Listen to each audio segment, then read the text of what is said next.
We're going to go ahead and get started to value your time. First of all, hello and welcome. I'm Nadia Behizadeh. I am one of the co-directors for the Center for Equity and Justice in Teacher Education in the College of Education and Human Development at Georgia State University. We are thrilled to have over 100 folks registered for this event. So we're hoping to see those numbers climb as people get back from work and hop on the session. So today's talk is with Dr. Noah Golden. Dr. Golden is a dear friend of mine and a colleague, and I've had the honor to work with him for the last 8 years. I think that's right. 8 years, maybe more, in the English Language Arts Teacher Educators Professional Organization. And we've also collaborated in the Commission for Social Justice in Teacher Education. And both of those are part of the National Council of Teachers of English. We are also members of a collegial writing feedback group. So we've gotten to read each other's work, give feedback, and we're hiking and camping buddies. So I look forward to when we can bring our families together again for time in nature, and of course for writing and feedback, because we do it all when we get together. Next, I would like to turn it over to Dr. Stephanie Bean-Cross to share a little bit more about the center. Thank you, Dr. Behizadeh, and thank you, Dr. Golden, for being here today. I've been really excited about this talk and this opportunity to hear more about your work. For all the participants on the call, this is a part of a series on, as Dr. Behizadeh said, on critical literacy, integrating critical literacy into English language arts education, and it's actually part of a series that has launched our Center for Equity and Justice in Teacher Education at Georgia State. And that's co-directed by Dr. Shante Earl, Rena Fernandez-Williams, Dr. Behizadeh, and myself, and then assisted by two assistant directors, Dr. Mia Davis and Jay Cackett. And I just want to say a little bit about the center to give you context. The mission of our center is to really design, research, and really reimagine what teacher education and support can look like. And this spans from university teacher preparation all the veteran teacher education and supports. And we started the center because we all believe deeply that teacher education is a critical space for realizing racial justice and other forms of justice in our world. And we felt like we needed to do more together. With all of that in mind, we came up with a set of shared beliefs that really inform how we lead, the kind of work we support, how we collaborate. And two of those beliefs feel really important to share briefly with you here today before we get started. The first one, and I'm going to read this to you, is we believe every student, every teacher, and every teacher educator should have access to a critical, culturally relevant, humanizing education that affirms their multiple identities, stimulates their curiosity, develops their critical thinking, strengthens their racial and critical consciousness, calls them to their highest potential, and supports them as social justice activists in taking action to address inequities. So this belief is really what prompted us to start with this critical literacy series and sessions, first with Dr. Muhammad and now with Dr. Noah Golden, because we know that their work helps us to consider our ever-evolving critical consciousness and the kind of work and how we show up to do our work as teachers, teacher educators, doctoral students, district and community members, and everybody who's on this call today. So we are so deeply appreciative of Dr. Golden being here with us tonight. We also one more thing, we really believe in shared leadership and participatory decision-making in the center. And we know that we cannot do any of this work on our own. That's why Dr. Golden is here with us tonight. That's why we have center directors that represent varied racial, gender identities, sexual orientations, positions in the university, and overall life experiences as we think about how we can support you all and how we can support our university and just doing better in teacher education. We invite you to dig through our website and read our other belief statements. We are also going to officially launch the center later this month, and we will have a lot of resources up there for teachers, doc students, other scholars wanting to do this work. So please sign up through our website so you can be sure to hear about that official launch. Two more things, and I'll go quickly, sorry. This session tonight is also co-sponsored by the Urban Literacy Collaborative and Clinic, which is directed by Dr. Golden Muhammad.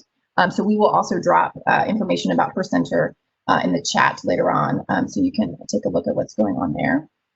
And finally, we'll be hosting some additional events, our Center for Equity and Justice in Teacher Education later this semester.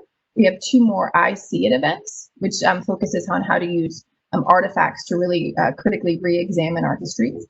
And then we also have an event, a pre-event for the Sources of Urban Educational Excellence, which is a Georgia State conference that we highly recommend, that will be held in mid-November this year.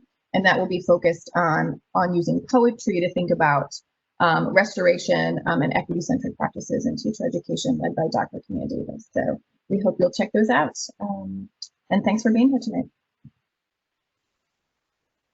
Thank you so much, Dr. Cross. So in addition to having Stephanie here as a co-host and Dr. Golden as our featured guest, I'm also joined by Brooke Salter and Cheryl Thompson-Smith.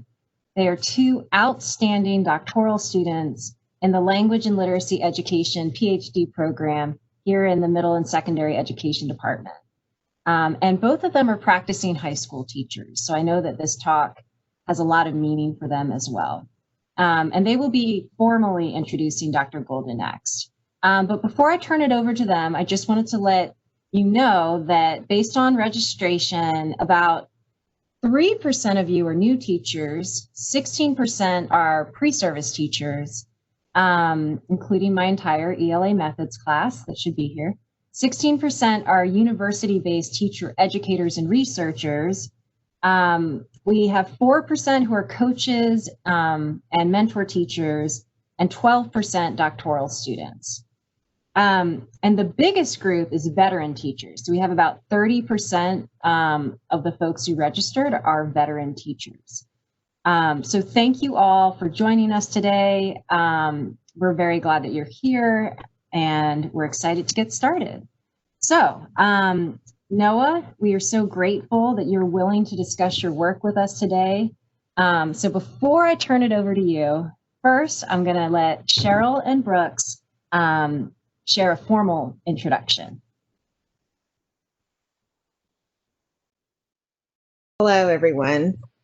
My name is Cheryl Thompson-Smith, and I'm a 3rd-year doctoral student in the MSc department at Georgia State University, the Language and Literacy program. For me, my research interests center on African American advanced placement students and the canonical texts that they read, and how those texts relate to their identities as minoritized students. So in light of their unique positioning in relation to the curriculum, I hope to investigate their narratives and their experiences. Brooks? Hello, everyone. My name is Brooke Salter. I'm a 3rd-year doctoral student in the Teaching and Learning program with a concentration in language and literacy. So my research inquiry focuses on critical literacy writing instruction that targets Black high school students in underserved communities. And I'm interested in providing this specific population with opportunities to write about the inequities in their communities and neighborhoods, and address individuals in power to provoke positive change. Thank you.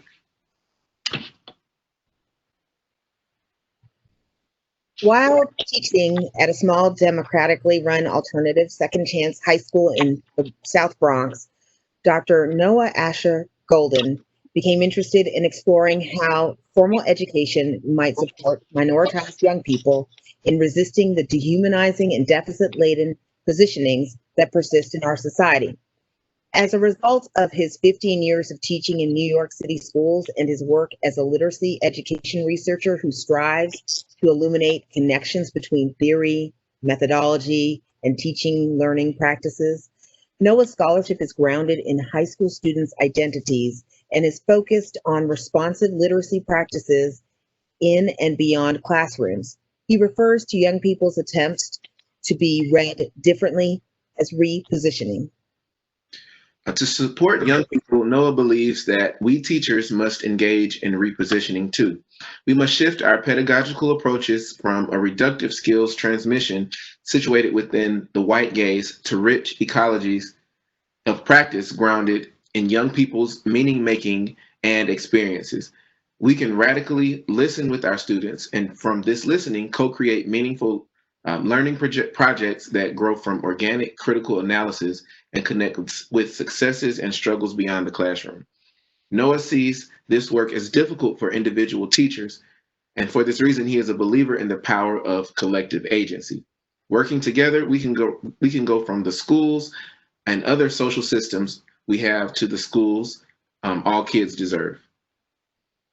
Noah earned his doctorate in language, culture, and context in urban education from the Graduate Center, City University of New York, and teaches future teachers at California State University, Long Beach. His scholarship has been published in Urban Education, Equity and Excellence in Education, English Education, and English Journal. And his current research project has received support from the Spencer Foundation and the ELATE Research Initiative. He is currently working with colleagues from the Transnational Critical Literacies Network on the Handbook of Critical Literacies. He is also very excited to be talking with you all today. I give you Dr. Goldman.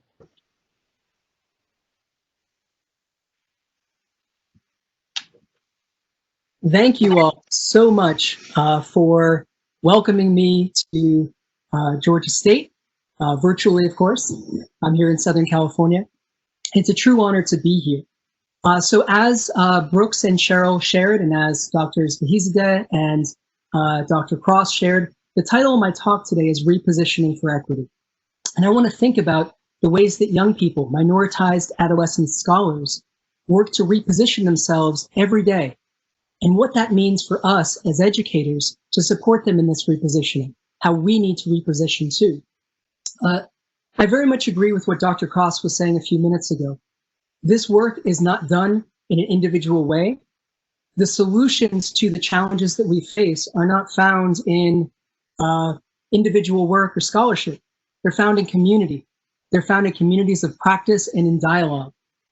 So to that end, I hope that my work that I share today will engender a dialogue and will allow us to all grow together. I hope this will be an opening and not a closing down of that work. So as I begin, I want to acknowledge the way that many people in our society think of schools. They think of schools as neutral spaces in which young people come to develop their schools and, as you see in the image in the bottom right, to grow in wisdom. I want to think about and take as a premise the fact that schooling is a colonizing force. And in saying this, I'm drawing on the work of Dr. Katy de los Rios. And Dr. de los Rios says that history informs us that public schooling can be used to Americanize, to categorize, to sort, to create and maintain social hierarchies. Curriculum is one of the primary instruments, Dr. de los Rios argues, for hegemony, for maintaining power circulating in the way that it has historically. Right? So curriculum development is more than just unit plans and lesson plans. It has to do with power and the way that power is exercised in teaching and learning spaces. So curriculum can be an instrument of social control. It can be an instrument of social reproduction, that is, reproducing society in the way that it has worked historically. But I stand here before you, virtually of course, arguing that schools, classrooms can of course be transformative spaces too, but only if we rethink and reposition our praxis as teachers. And this all comes down to theories of change. How do we understand the problems in our society, the problems, the challenges that minoritized scholars are facing, and what are our understandings of how we can support them and how we can change our society for the better so that young people don't have this weight on their backs on a daily basis. And if you take nothing away from this dialogue today other than this one point, I hope it's this. The ways that we understand the problem delineate the range of possible solutions. How we frame challenges is so vital, right? And I want to talk for a moment about the ways that we currently do frame the challenge in schools today. We frame it within an achievement gap framing, right? And the way that this goes is some students do not succeed in a meritocratic system because of their skills deficits. And that if they work hard and we give them these skills, they'll have all that they need to compete in this society and achieve success. right? And this framing of the problem leads to a skills-focused curriculum as our solution. We need back to basics. We need to focus on skills, skills, skills, skills and drills. But if our framing of the problem is different, we need a different solution. If we reject this myth of the meritocracy, and make no mistake, it is a myth, right? Study sociology, study anthropology, study political economy, right?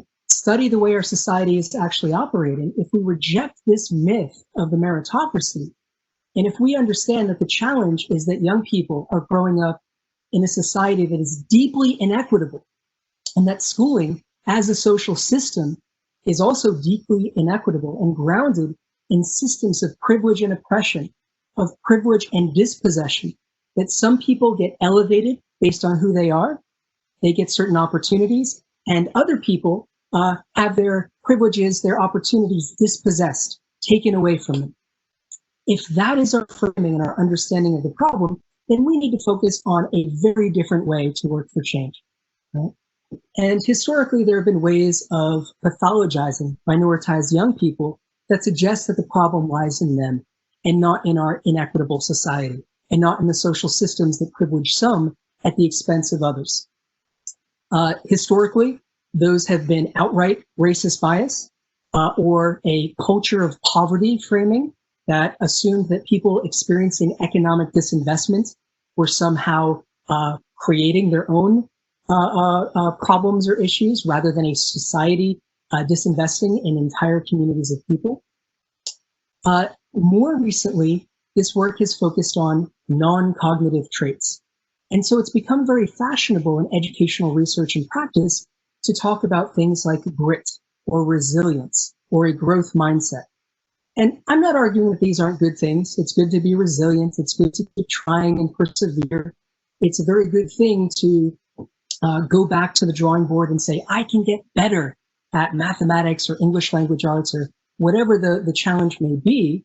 The problem is the focus on these non-cognitive traits is being used to obscure our deeply inequitable systems. So that we're not talking about inequity, we're not talking about structural racism and opportunity gaps. Instead, we're still talking about an achievement gap, and we're talking about the ways that young people themselves need to change rather than the ways that we, educators and schooling systems and other aspects of our society need to change. And this comes back to our self-worth. And if you see this image here, how are you going to change the world if you can't change yourself? Now, I want to draw here on the work of the amazing Dr. Yolanda Sealy-Ruiz for a moment. And she asks the question, where do these things live in us? She calls this work the archaeology of the self. And I think we need to reflect on this question. How do we experience and understand the way our society works? So for me, as a white identified, middle-class, cisgendered, male-identified person, I need to reflect on how society works for me and recognize that it doesn't work the same way for many of my students, for many of the people I interact with. I need to listen and learn and respond. I need to engage in a radical listening with. So we need to think about how the world worked for us as we were coming up in this world, and the communities that supported us and the systems that supported us or didn't, right? And reflect on that as we think about possible solutions. We need to do this self-work. It is vital. And I also want to posit to all of the ELA teachers out there, whether you're pre-service or literacy coaches or new teachers or wherever you are in this work, we don't teach the English language arts. We teach young scholars. We teach people, right? Our goal is to support these young people in sustaining their existing literacy practices, their multiple ways of reading and writing and engaging in the world while expanding these literacy toolkits so that they have a broader repertoire after their work with us. And this requires deeply humanizing pedagogies. If you spend time in schools today and visit many schools, or perhaps the schools that you work in or visit, you may find that some schools are absolutely downright dehumanizing and don't value all of the amazing, rich cultural funds of knowledge that young people bring into the classroom on the daily, every single day. So the question I want us to think about as we engage in this dialogue is, how do we read the young people we work with? Right? How do we understand them? How do we see them? Do we see them as broken, as deficient, as struggling? Or do we see them as young people with amazing funds of knowledge, powerful ideas? How do we position them through our language, through our pedagogical practices?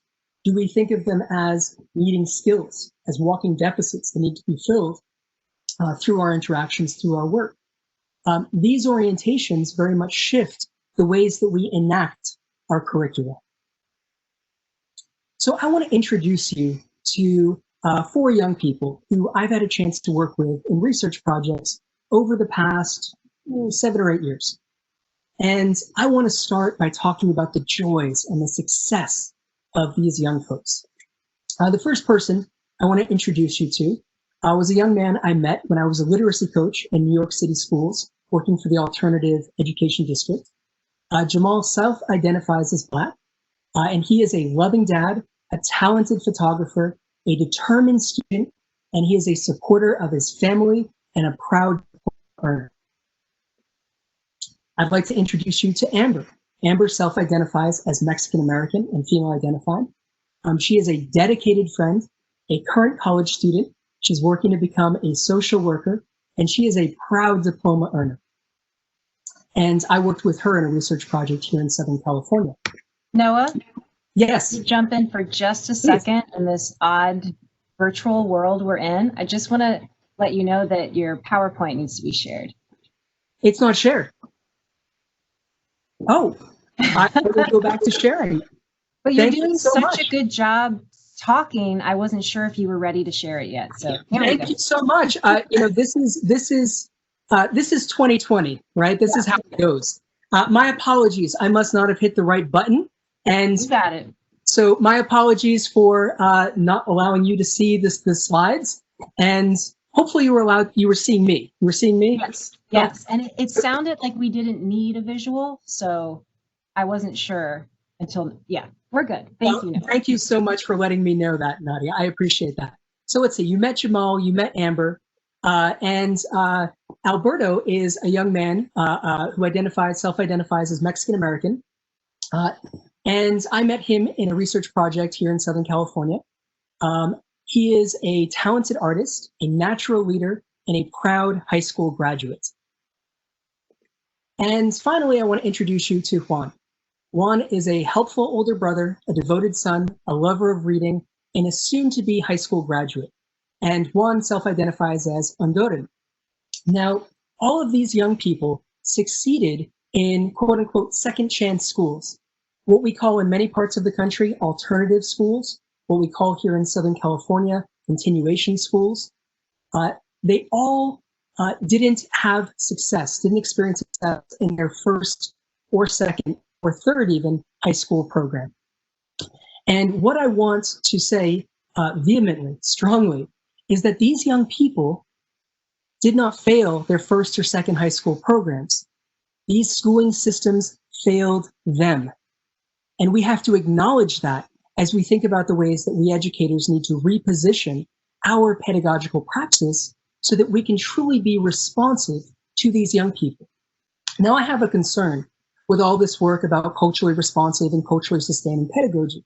My concern that I share with my teacher education students, my future teacher students, is that we're going to reify, we're going to universalize, we're going to codify what it means to be culturally responsive, and then just enact some kind of cookie cutter approach that isn't responsive at all, right? That we're going to forget to get to know young people, to have humanizing relationships that value young people.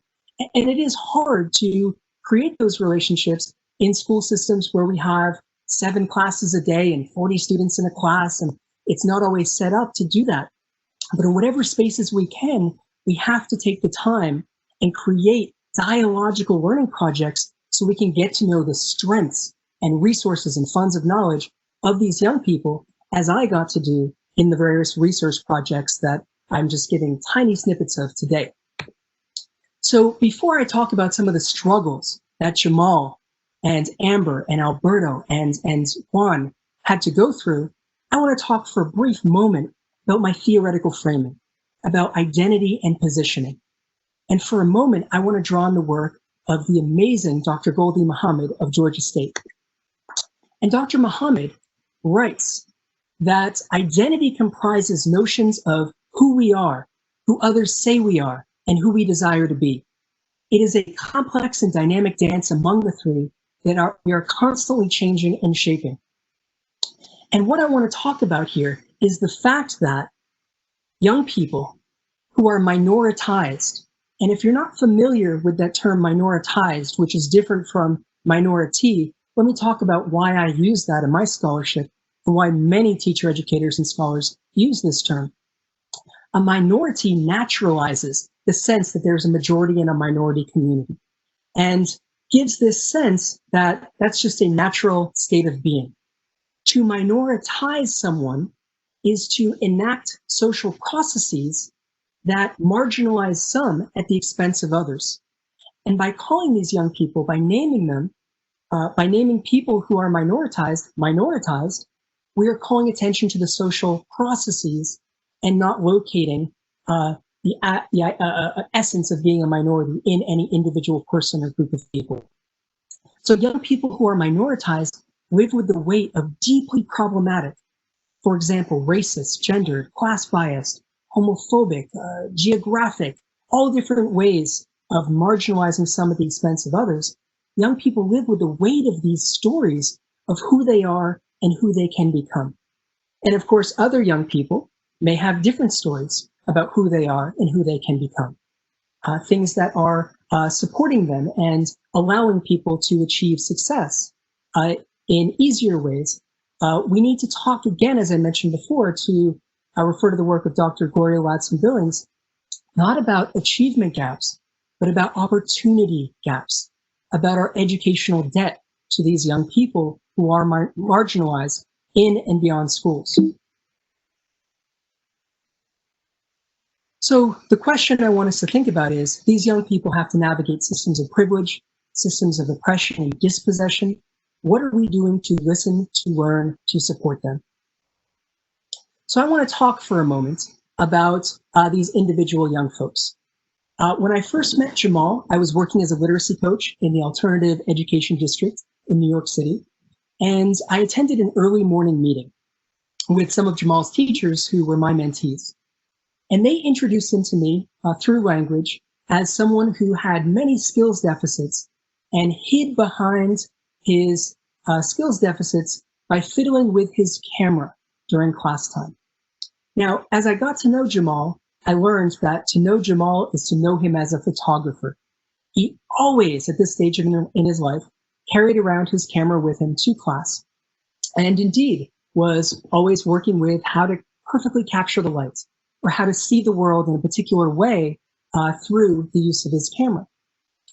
Jamal shared with me after he came to join a youth participatory action research project that I was part of, and a research project that was associated with that YPAR work.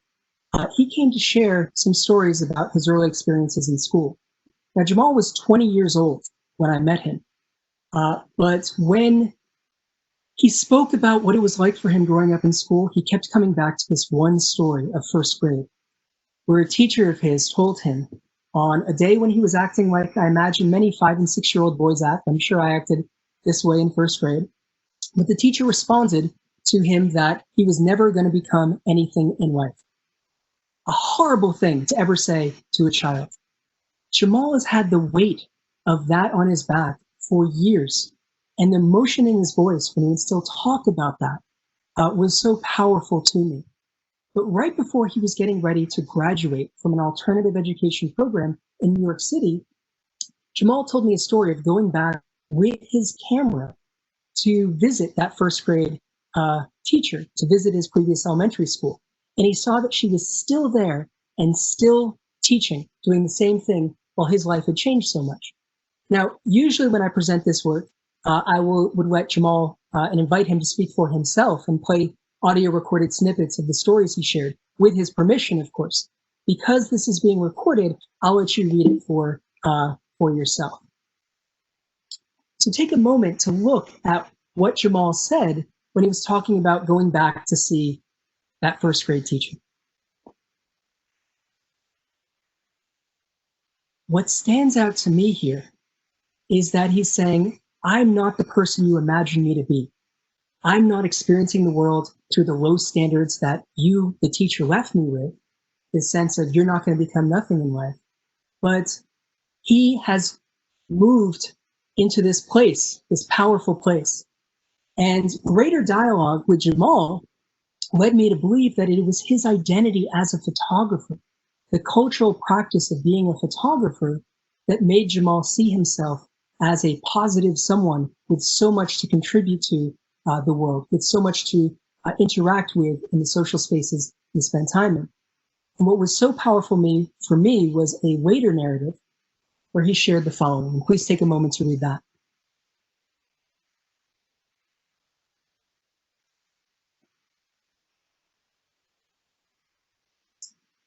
And this was the narrative that led me to think about repositioning in the ways that I do in my scholarship. Because Jamal talks about not being in the position that she thought I would be in. He imagines himself being seen through her eyes, and then says, I'm in a position I see myself in.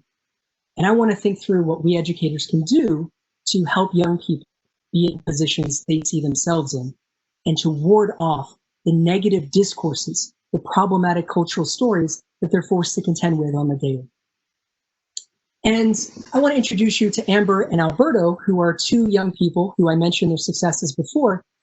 They ended up transferring from their first, and in Amber's case, multiple initial high school experiences, to a second chance transfer alternative high school called the Continuation School, to a program that was place-based called Conexiones at Huerta. And Amber talks about her experiences growing up in school.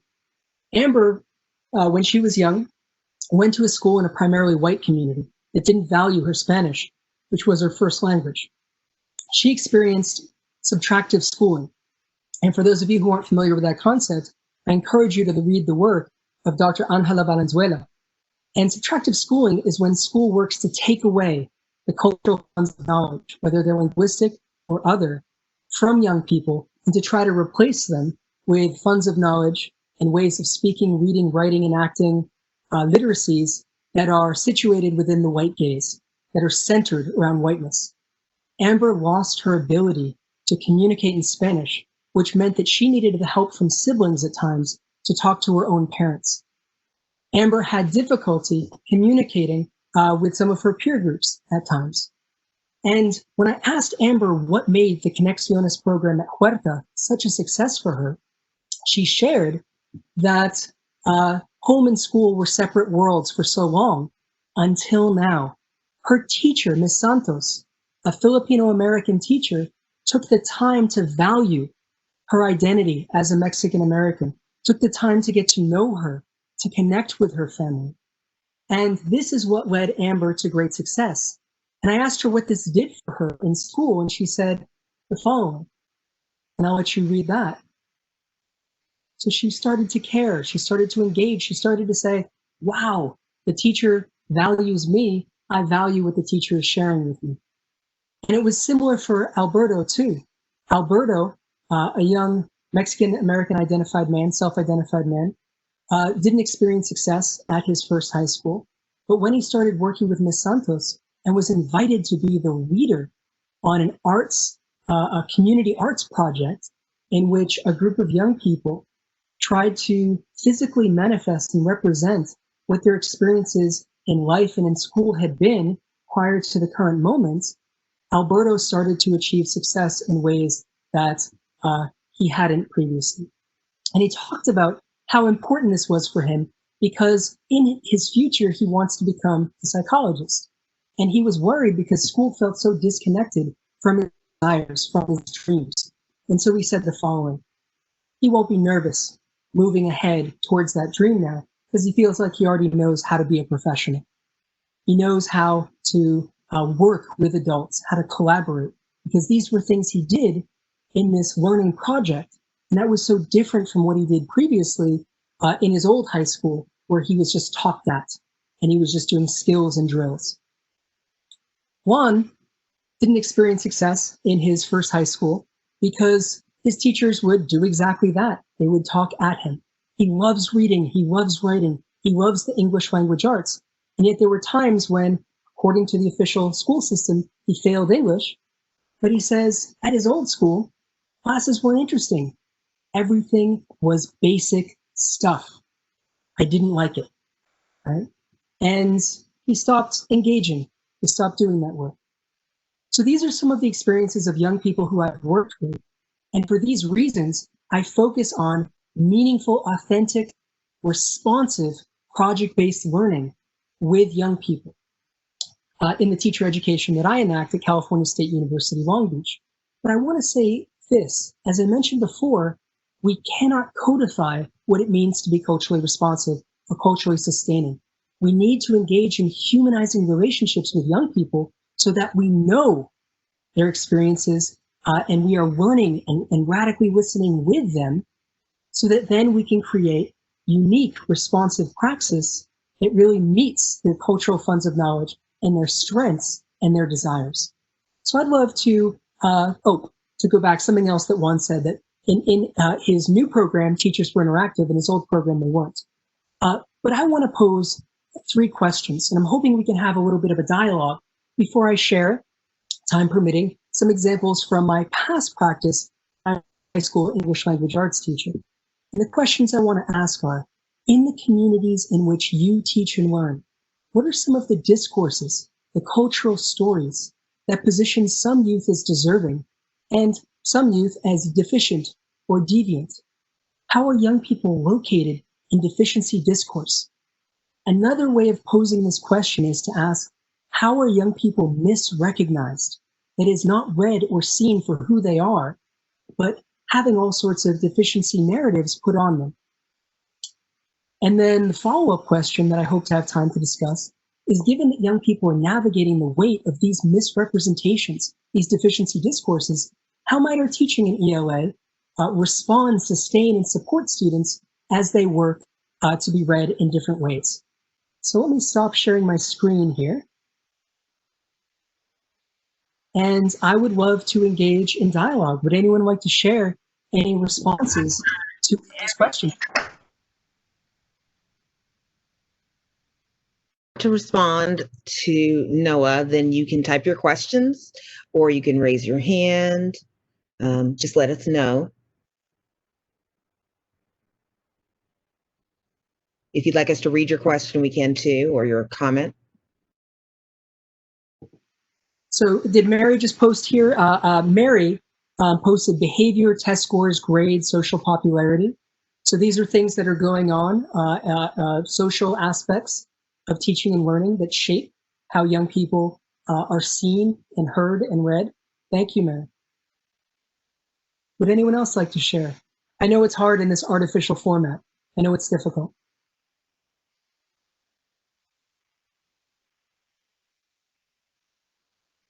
And Mary, if you'd like to say anything in response to that, I'm happy to unmute you. Just let me know. You can raise your hand or put a note in the chat.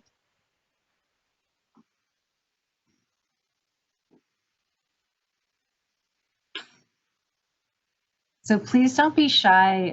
We would love to make this more interactive and hear from folks who have joined us. So yeah, just put a note in the chat and we would love to hear a little bit more from you.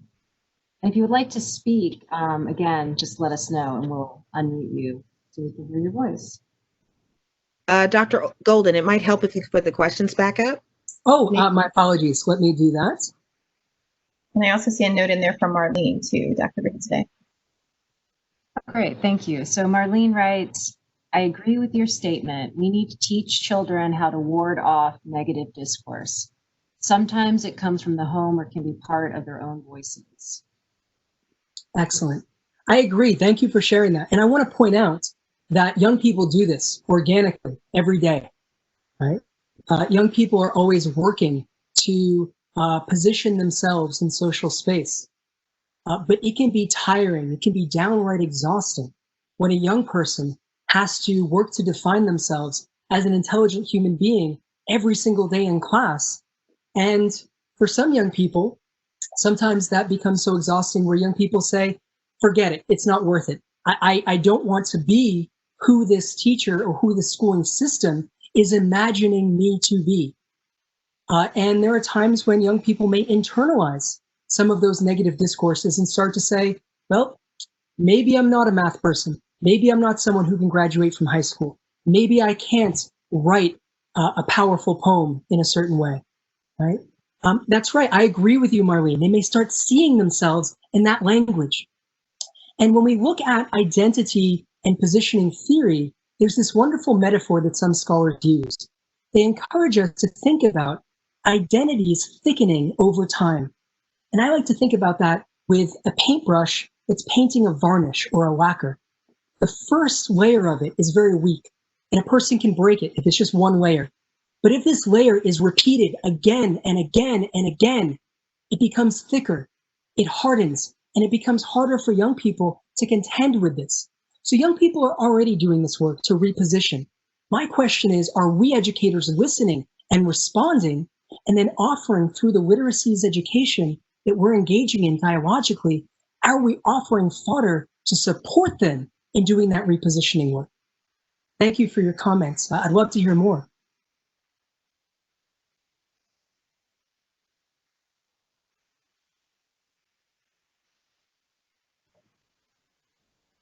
While we're waiting, Noah, and yeah, I invite everyone to join in the conversation in the chat.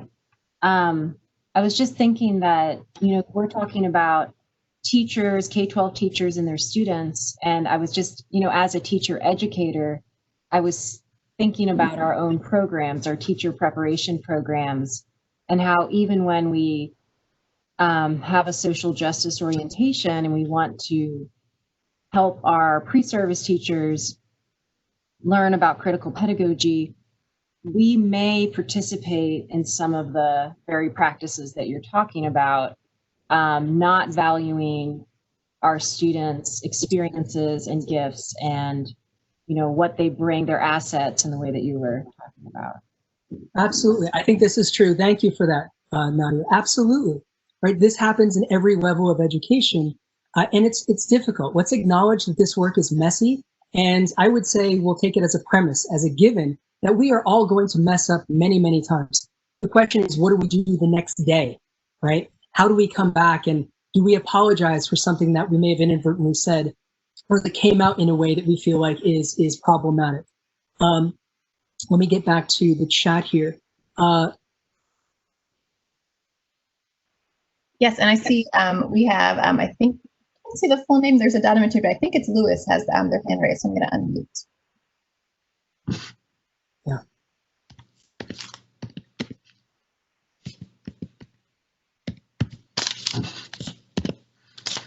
Let me see.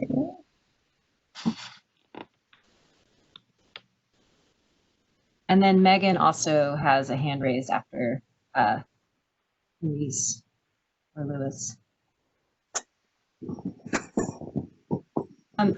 Dr. Cross, yep. While you're doing that, can I just read the 2 comments in the chat? Of course, absolutely. And then Megan, we'll jump to you next and then loop back around. So go ahead, Dr. President. So from Marin Kelly, one of our doctoral students at Georgia State, she writes, I think that while we are trying to read them, they are trying to read us. So a trusting relationship is invaluable.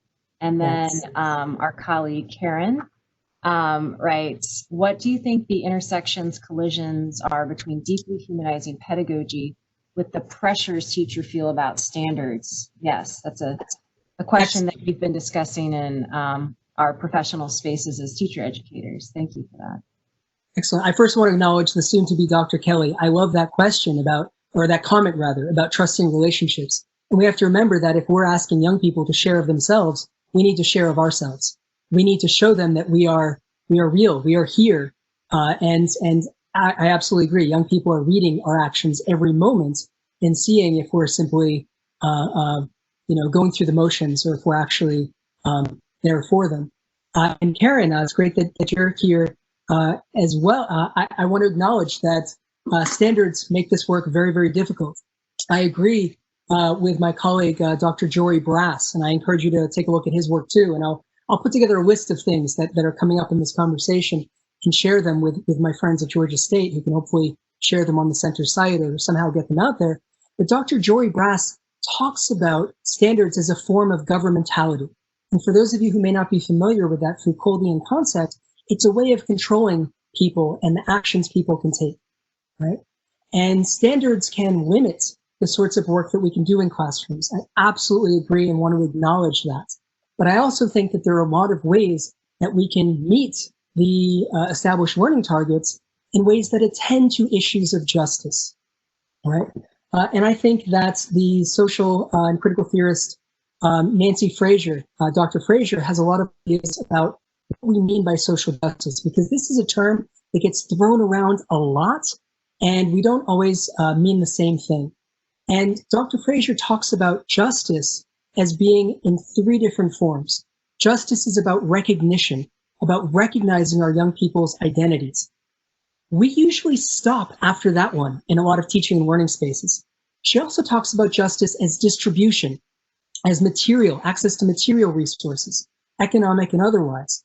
We as teachers need to be involved in struggles to change the deeply inhospitable, inequitable schooling systems that we work within, where some schools have brand new textbooks and laptops and so on and so forth, and other schools have 40 kids in a class and, you know, a textbook edition from 7 years ago, or whatever the case may be, right?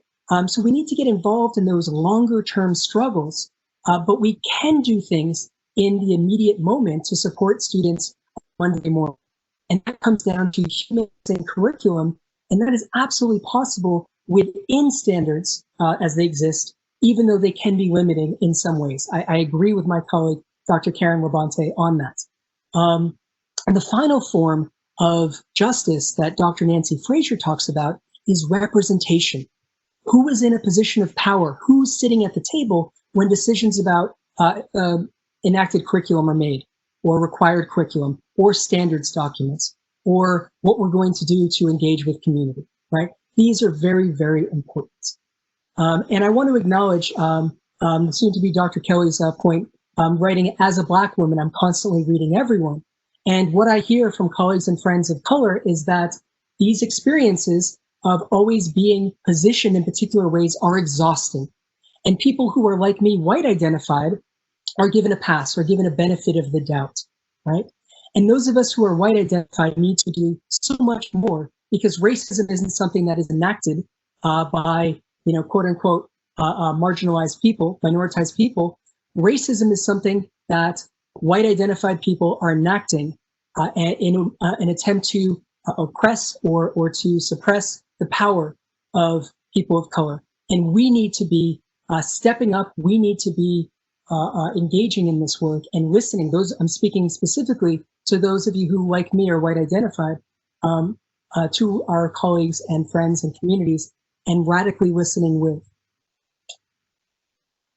So thank you, Dr. Beasley, for posting Dr. Fraser's book. In the interest of time, I think I may share some quick curricular examples, and then I'm hoping we'll have time for more dialogue, unless anyone has a burning. We got 2 folks with their hands raised. Let's so do it. If we can do that quickly, I know we have Absolutely. a lot more to. That was my hope. I wasn't aware there were some folks with hands raised. Yes, and I am so, my apologies, the little screen just went away for me to unmute people. Hold on, give me one. Oh. It's 2020. If all the tech worked. There we go. Okay. Woo. Megan, coming to you. Give me 1 second. Okay, Megan, you are now unmuted. Okay, thank you. I just wanted to let you know a little bit of what I'm trying to do this year, because this school year has been a challenge. I teach middle school, and I've been trying my best to reach out through the lens of critical literacy. And I was wondering, you know, with some of the activities that are essential to critical literacy and in bridging the knowledge that students bring to the exterior as well as into their text, do you have any specific texts that are a place where we could go to explore those texts that we could help our students find their identities in? So it depends on who your students are, right? And I don't know the context. So this is what I'm saying about the need for responsiveness is I think that there isn't a one-size-fits-all critical literacy practice that we can just import into every situation. And I know how frustrating it is to hear that. But what is powerful in that is that the answers lie in you and your students and your colleagues in designing these sorts of responsive projects. And that may be a frustrating answer too. I would love to talk more with you and to learn about what is the context, who are the amazing young people you get to work with, what are some of the things you've been doing, and we could brainstorm together some ideas of how to engage critical work and to connect with critical questions.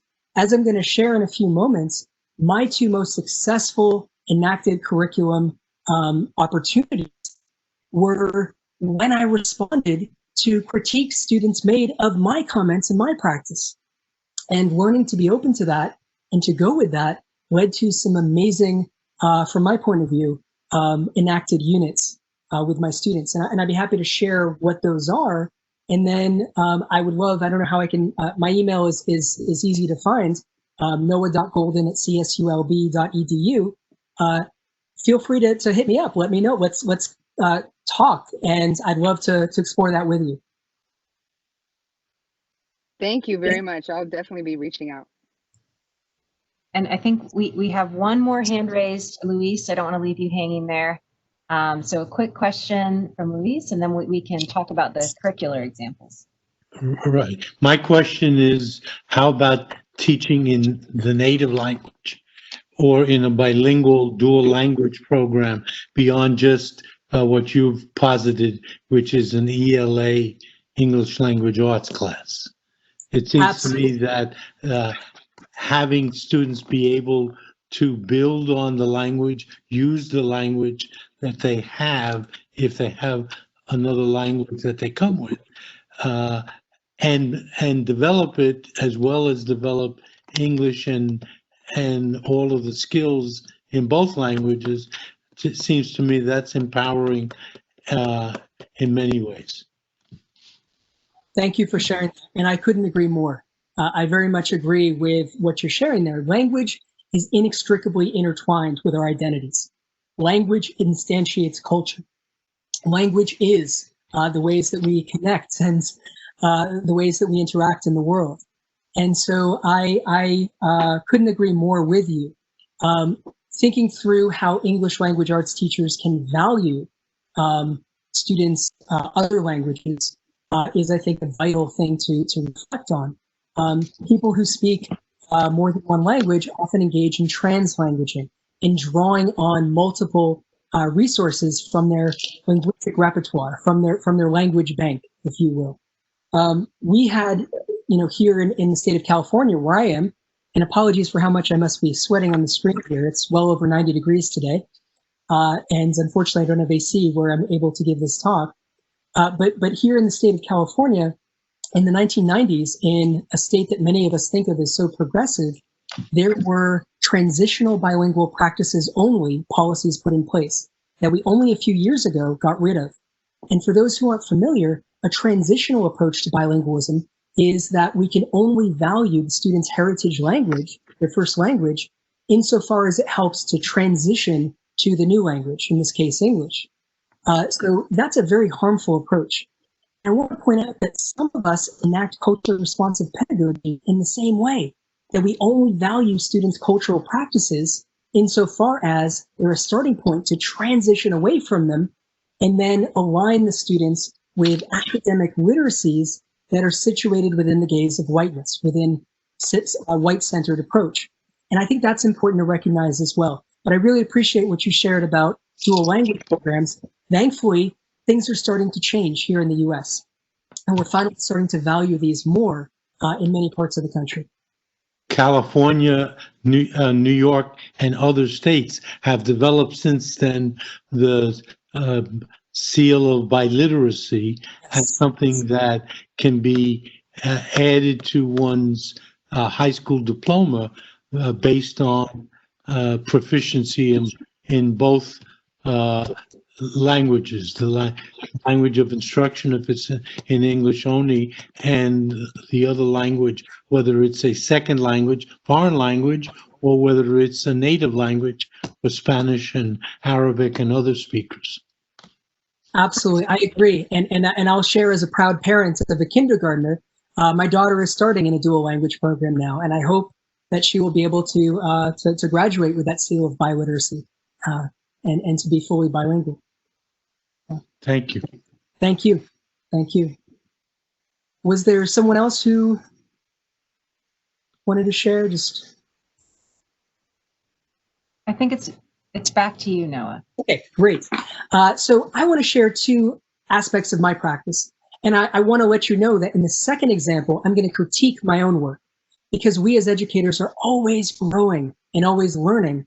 And I want to share and recommend some scholarship by Dr. April Baker Bell and Drs. Nelson Flores and Jonathan Rosa, who I'll mention in a few moments, as I critique work that I did that I saw as a success a decade ago, but today I look at with a far more critical eye. So the first curricular example I want to talk about was a course entitled Violence, Media, and Literature. Now, to the point that was made earlier that standards can be limiting, the way that we enact standards is what it all comes down to. And I was fortunate to work for the majority of my time as an educator in New York City schools, where I taught for 15 years. I was fortunate to work in an alternative setting where teachers had complete control over curriculum. And I realized that not all teachers have that control. We oftentimes have department chairs or heads of school who tell us that we have to teach a certain text. But I want to point out that the way that we teach that text, or what we pair that text with, if we create text sets, can allow us to bring so much more to the classroom. And around that, thank you, Nadi, for posting pictures YA Lit, Young Adult Lit blog. I also would love to recommend Dr. David Kirkland's article in the Journal of Adolescent and Adult Literacy entitled Books Like Clothes, which shows us the ways in which we can adapt canonical texts if we're forced to teach them in ways that are responsive to youth's strengths and funds of knowledge. But back to me for a moment. I want to talk about this work that I did in around 2002, 2003 with a group of high school students in the heart of the South Bronx. I noticed that the young people I was fortunate enough to work with were making some of the most powerful arguments that I had seen them make when they were talking about the hypocrisy of the adults that they came across in their lives. They said that so many of us teachers always would say that violence doesn't solve anything, school needs to be a neutral space, fights are just never going to solve any issues. But this was a time when the presidential administration was starting a war of choice in Iraq. And they said, how come presidential administrations, how come the United States federal government gets to solve problems with violence? And we're always told that we can't, you're just trying to pacify us. We need to be able to have that as a tool in our toolkit. So they're making all these brilliant comments about violence and power and justification. And I said, what do I need to do to tap into these questions? Because as we know as educators, a good essential question is one that has no easy answer, and students can dialogue and debate about for many, many hours. And the essential questions that guided this course were, is violence ever justified? And on the very first day of the class, without using any dictionaries, or today we would say smartphones, students had to work in groups to try to define what violence is. And I gave them examples, things like a hurricane destroys trees on an uninhabited island, or a person accidentally hits another person while driving their car and the other person dies. Is that violence if it's unintentional? A MMA fighter knocks out their opponent. Is that violence? Right? To kind of get at all of the different forms of violence that we see and experience in our society. And my litmus test was always, if the students were still in their seats discussing the guiding question when the bell rang. And if they were, I knew that I was onto something. So we would talk about if violence was ever justified, and if so, under what conditions, for what reasons. And I would ask, are our actions more a matter of choice or a response to social conditions? And I chose a text that I think is so powerful to explore this, Native Son by Richard Wright. And Richard Wright was, at the time he was writing this novel, oscillating between existentialist ideas and Marxist ideas. So it's a really great text that goes back and forth between individual agency and social determinism. And I realized that some of my students preferred, having spoken debates. And so we worked on crafting opening statements that became the first part in a series of spoken debates about whether the protagonist, Bigger Thomas, is wholly a product of his society, or if he is enacting his agency at every step of the way. And of course, the truth is more complex. We are both shaped and shape our circumstances and our actions. But students really connected with and engaged in this work. And the media part of this violence, literature, and media course was focused on critical media literacy. Because then, as now, media has, of course, changed so much since 2002, 2003. It is vital to look at the ways that we communicate today, right? So today we would need to engage social media. We would need to engage in our classrooms, the ways in which anyone can create a website and say whatever they want on it. And some people think that it is, absolutely valid and true. And, we have competing media spheres where people can just exist in a bubble that reifies their own point of view. But at this point in time, the war in Iraq was just starting, as I mentioned earlier. And many of the young people had very strong feelings about this war because they had and have family members who are serving in the U.S. Armed Forces. And so what we did was, the first activity was we broke the class into groups and we imagined how newspapers might report on the events of Native Son in different characters' communities. So in Bigger's and Bessie's community, in Jan's community, in Mary's community, in Mr. Dalton's community, for those of you who know this text well. And then we created newspapers to represent points of view and focus on certain facts. And then we explored the idea that every single newspaper was factual, but the facts that they chose to highlight were very different in the multiple newspapers that we created in this project. And then we took the work that we did in literary production to create these newspapers, and we turned it into analysis of the media that we read. A group of students were interested in attending a protest against the war in Iraq, which was just starting at this time. And so I created a weekend class field trip that was optional. And a group of students came with me, and we were social scientists. We were reporters. We videoed our experience at this protest and then went back to school on Monday morning. And we showed selections from our video of what we had experienced during this peaceful protest.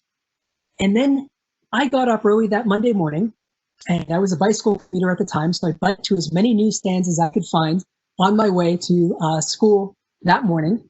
And then we analyzed, working in pairs, the different newspapers, and we looked at how the different news outlets reported on the same event that students had either attended with me or got to see video of in the classroom. And it was fascinating, right? One newspaper wanted to look at and focus the entire reporting, the entire article on 3 young people who became inebriated at one point in time during the protest and started to hurl down bottles of beer on passersby. And that was the entire focus of the article. We didn't even see these 3 people. There were 3 of many, many thousands who were out protesting that war, but that bias was shown from what they chose to focus on, right? A Spanish-speaking periodical, a weekly newspaper, focused on what this war would mean for many people in Latinx communities in New York City, right? So you can see what is valued. We also looked at the position in the newspaper, and these were all print. I know today so much has moved into digital realms, but we looked at whether or not this was on the front page or on page 23, for example. Right, so we started to talk about issues that the young people were bringing to the classroom. We first analyzed this work through literary analysis, and then we did some social scientific work in this class.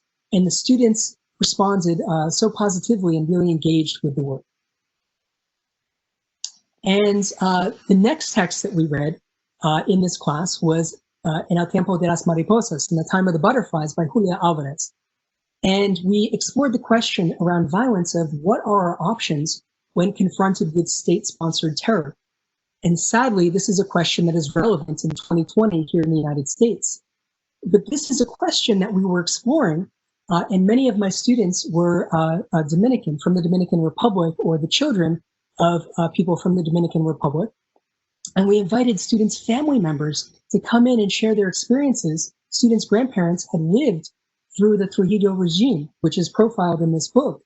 And we talked about the way that the mariposas, the butterflies, the 4 young women who are profiled in this work of historical fiction, we explored how they worked to push back against state-sponsored terror to fight for the sort of society that they wanted to live in.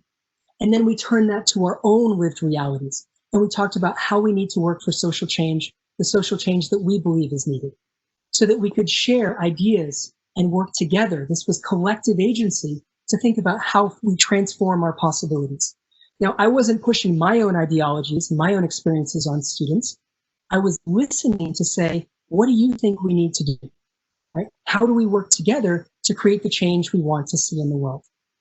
So this was one course that, to my mind, was very successful in my tenure as a high school English language arts teacher. Now I want to turn to, before we get to hopefully more time for dialogue, I want to turn to the other course that was very successful, but that I'm very critical of, and I'll talk about why. So this course was entitled Language, Literacies, and Social Spaces. And the genesis of this course was me in an offhand way one day saying something that was told to me when I was a student, when I was growing up.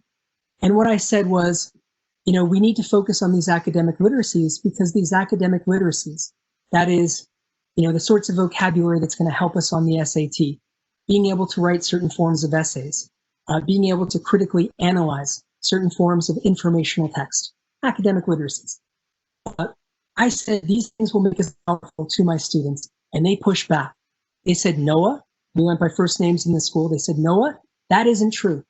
I have a family member who went through a 4-year university and all they have to show for it is debt because there aren't jobs out there. And I have another family member who left high school because they felt it wasn't working for them. They started a business. They don't have access to these academic literacies you're talking about. Look at the business they started, how successful it is. Academic literacies had nothing to do with it. And that led me to really reflect on my own positionality, my own privilege, and the myths that I grew up with about how our society works. And so I created a class that would allow us to pose this as an open question because the students were extremely energized in pushing back against my assertion one day in class. In this class, the essential question was, do academic literacies make us powerful? And if so, in what spaces and under what conditions? And as I did previously in the Violence, Literature, and Media course example, we first explore this through literary exploration. And we read a short story by Langston Hughes in this amazing collection of short stories called The Ways of White Folks. Many people, of course, know Langston for his work as a poet. I think his short fiction is at least equally as powerful, and I highly recommend this collection in the classroom. And what the students did in reading this story, the adolescent scholars, my students, my high school students, the students I was privileged to work with, explored the forms of capital. And by that, I mean the institutional capital, having a college degree or not, the accent that a person might use, the way a person might dress, economic capital, the amount of money a person has access to, social capital, being related to a particular person or having a certain last name. All of those forms of capital, we explored what made people successful in the world of father and son, specifically the protagonist, a young man named Bert. And if you haven't read the story, please do read it. The story does have, sadly, without giving too much away, a violent ending, and it doesn't end the way, certainly, that I would hope that it would. But the students had an opportunity to rewrite this story the way that they might want to see it ending, and then to dialogue around why they had it end that way. And after they analyzed the social world of father and son, this short story, in The Ways of White Folks, they explored social spaces that they spent time in. They were able to choose any space, whether it was a barber shop, whether it was a police precinct, whether it was an aunt's restaurant, spaces they chose. My one criterion was it was a space they felt safe. And they took ethnographic notes and looked at the ways people use language to be powerful in those spaces. And then we all wrote papers arguing what forms of capital are useful in a particular social space. And students really engaged with this work, got excited about this work. It was a project where I could question what I grew up with, this idea that academic literacies make us powerful. I mentioned a moment ago that I'm a big critic of this work 10 years later. The reason why is because I've read the work of folks like Dr. April Baker Bell in this very powerful article that she wrote, I Can Change My Language, but I Can't Change My Skin. And this article looks at the ways in which linguistic resources, ways of engaging literacy practices, aren't always read in the same way based on the person who is enacting them, right? And I think that's a vital point that we educators need to be aware of, right? The same literacy toolkit doesn't necessarily work the same way for one student as it does for another because of the ways that we are read in our society. And in schools, we're still talking about skills, skills, skills, as if that is the solution to the challenges that we have in our society today. And our challenges are in some ways so much deeper. The inequities that the young people we work with face in our society are not going to be solved through skills transfer. They're simply not. We need criticality. We need to be asking meaningful questions that get at the heart of issues in young people's lived realities and invite the young people as adolescent scholars to be co-conspirators, to be creators of knowledge, to share their work in authentic and meaningful, real spaces beyond the classroom. So these young people got to present their ideas about what makes people powerful in particular places. But after reading Dr. Baker Bell's work, and also reading the work on a relatively recent field of study called Linguistics, that this is a term coined by Drs. Nelson Flores and Dr. Jonathan Rosa, I started to think about the ways in which what I think of as academic language, as standard American English, right, is actually dominant American English, is racially driven and is centered around whiteness. It is situated within the white gaze. And so I'm working on a manuscript in which I talk about the successes of this project, but then engage in self-critique to talk about what I would need to do now with this new knowledge to actually enact this project in a way that is truly responsive and truly values the literacies of my students. So this is an example of another unit that worked very well. And in response to that great question from the future Dr. Kelly, I would have been much more upfront about the ways in which whiteness shapes notions of standard American English. And that was part of the conversation in the class, but that was obscured by me even using the term academic literacies, right? So I would have made it more an exploration of the ways in which whiteness shapes how we teach and learn in our society, and what we assume based on our standards, based on our modes of interacting, based on what we consider professional in many spaces, on how that is centered within whiteness. So I encourage you to read the work that I know Dr. Hizade is posting. And let me just look at this. How does whiteness shape the forms of capital that we need? This is a question that I think we really need to explore in our communities. Historically, we've talked about cultural capital, right? And that can include accents, ways of speaking, ways of dressing, knowing certain protocols when we interrupt, as being a certain form of cultural capital that will allow people to achieve success. There's a very powerful article by Dr. Tara Yoso called Whose Culture Has Capital that I recommend to folks to look at the ways in which we need to recognize young people's cultural capital. And if we value that capital, then we are part of the transformation of broader society valuing those forms of capital that young people walk into in the classroom. But historically, young people's capital has been erased many times. And they've been seen, as I said earlier, as walking deficits, as skills deficits to be filled. And that is the problem. Let me look to So what would I have asked, would you have asked that I said? So I think in response to the question, what I would have asked differently is I would have made the focus on how racial identity shapes our understandings of professionalism in schooling spaces. I would have made that much more central to the guiding questions of the course. Yes, and thank you, Karen, for posting the Black language syllabus. And let's see, excellent. And apologies for my confusion, not understanding. Okay, so let me stop sharing here. And I would love to get to a space of dialogue and any questions. And thank you all for all of the energy you're bringing to our dialogue today. And apologies for monopolizing so much. When I get going, sometimes it's hard for me to stop. Thank you so much, Dr. Golden. I am always amazed at the range of your knowledge and just how you're able to make connections with so much scholarship that you've read, but you ground it in your experience teaching and the lives of your students. And this was so powerful and just a very inspiring presentation. Thank you so much. Thank you. So we only have about 10 minutes. So again, let's move into a Q&A. If you would like to raise your hand, Dr. Cross can unmute you.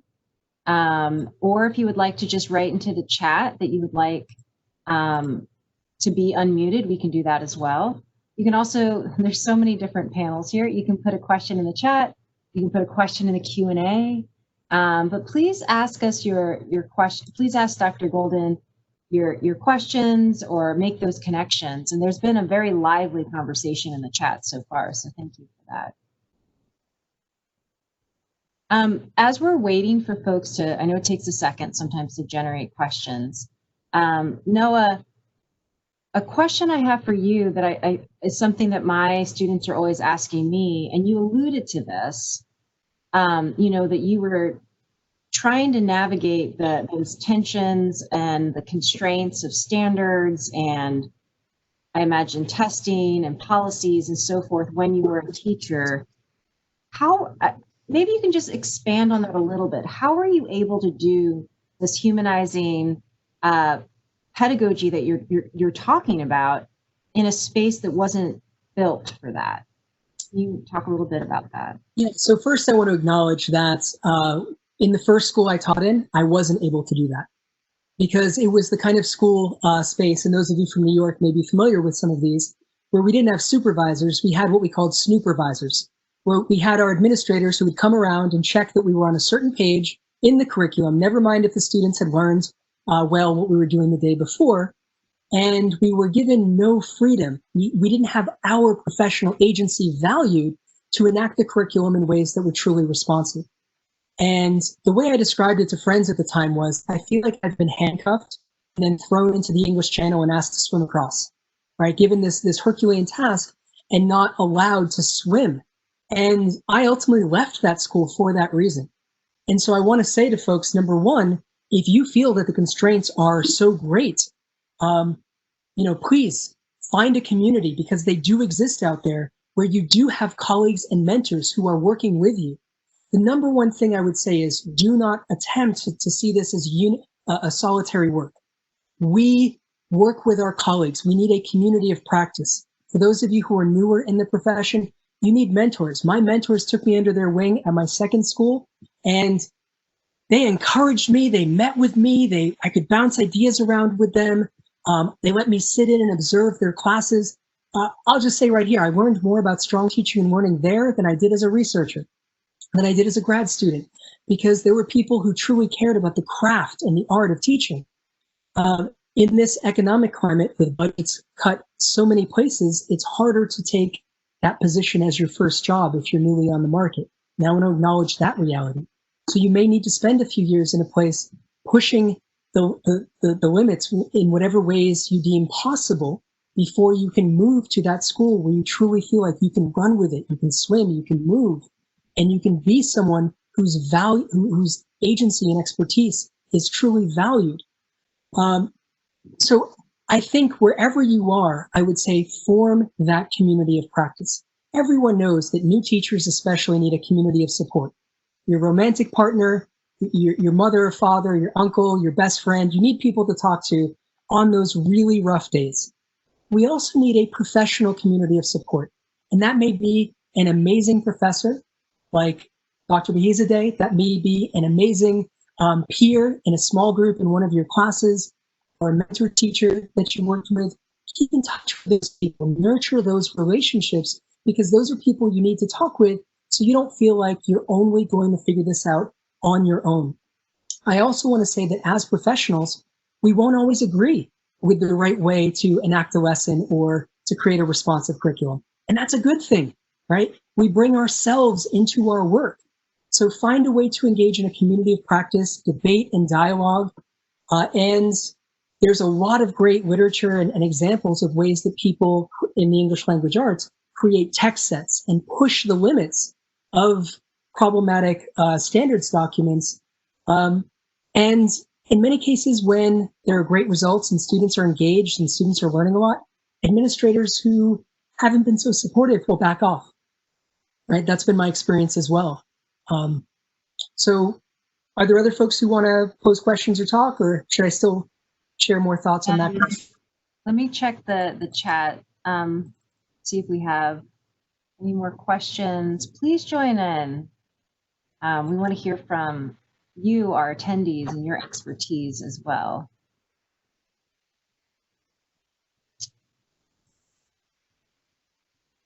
Okay, not seeing any questions roll in right now, but we are it's almost 6:30 on the East Coast. So final plug, if I may, just want to share around that question that you posed, Nadia. There's a great article also in the Journal of Adult and Adolescent Literacy by Dr. Alison Dover. And I can't remember the exact title, but it's Teaching for Social Justice. And she talks about the ways that she worked to bend the Common Core standards to do justice-oriented work. So that's a great example. And Shalyn, I hope I pronounced your name right. It looks like you've been only messaging the audience. If you have something you'd like to share, please do. Shalyn, we would love to hear from you. Do you have a question, a final question for Dr. Golden? And while you're perhaps writing that, I also want to just drop into the chat a link to a post survey. So if you are feeling inclined to give us, the center, some feedback on your experience today, or Dr. Golden some feedback, I will share the results with Dr. Golden. And we just appreciate everyone being here and participating. And Dr. Golden, thank you for the gift of your time and your insights today. I just want to share really briefly, if I may, that Shalyn wanted to know about lessons. You can read about my work, noahashergolden.org. There's some of my publications. And please feel free to reach out to me on my email, and I'd be happy to engage in dialogue with you or anyone else. And it was an honor to be here today. Great. Well, I will take on collecting all the resources that you have shared today and try to get those posted on our center website. And then Shalyn, I will definitely, we'll be discussing what we've learned today in our class. So thank you for the great questions.